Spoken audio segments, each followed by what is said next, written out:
They mapped out a design space, so they grew the thing and said it needs to fit roughly inside of this box.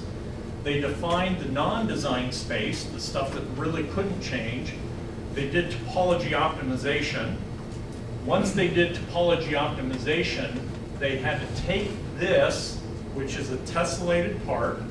They had to generate a CAD model, okay, which is not easy. That's a very tough step, even today. They took that and basically set up now shape and size parameters, and they redid kind of the finite element, but a shape and size optimization once they did the topology, and they did it on every part. And consequently took a tremendous amount of weight out of that plane.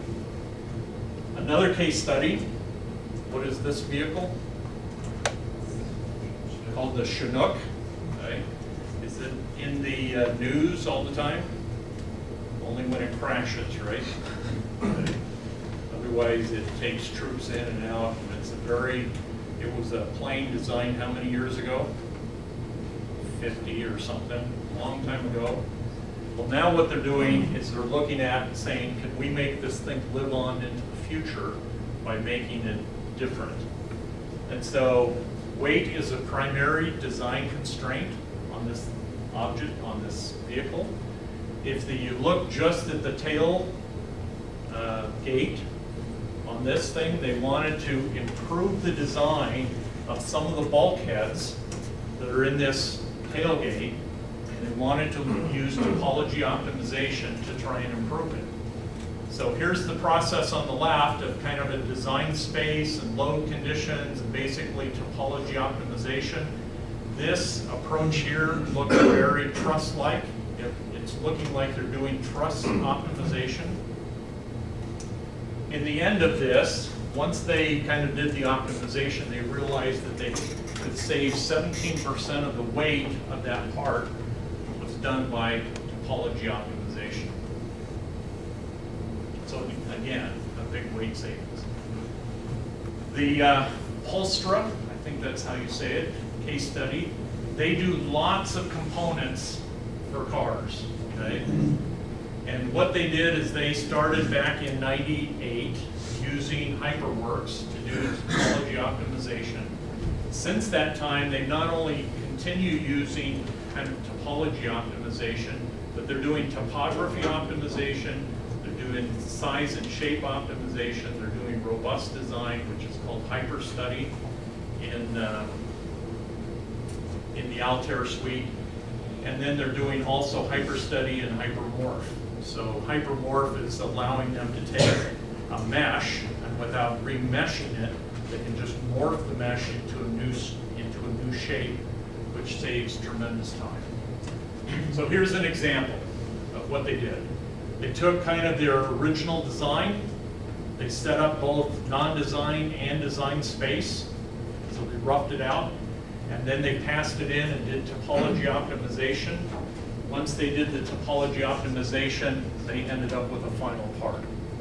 The final part, in this case, is a tessellated model, and depending on whether you control the manufacturing or not, it may be that the tessellated model is good enough to go out to do a sand cast or an investment cast of that particular part. So you may or may not have to go back to CAD.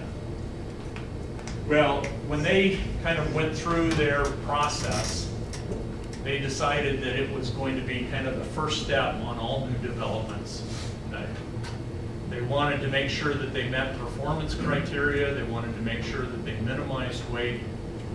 OptiStruct has reduced early development time by more than 50%.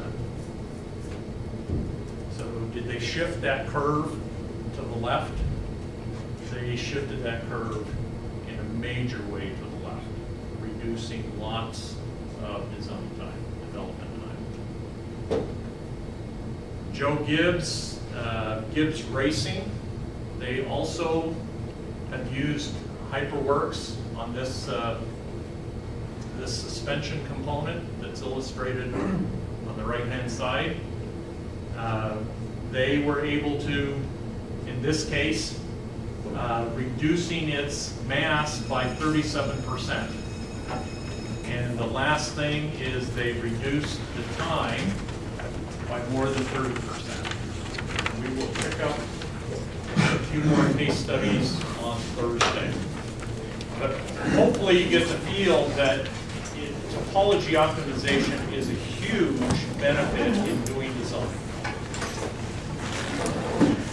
See you in lab, some of you, and others will see in class.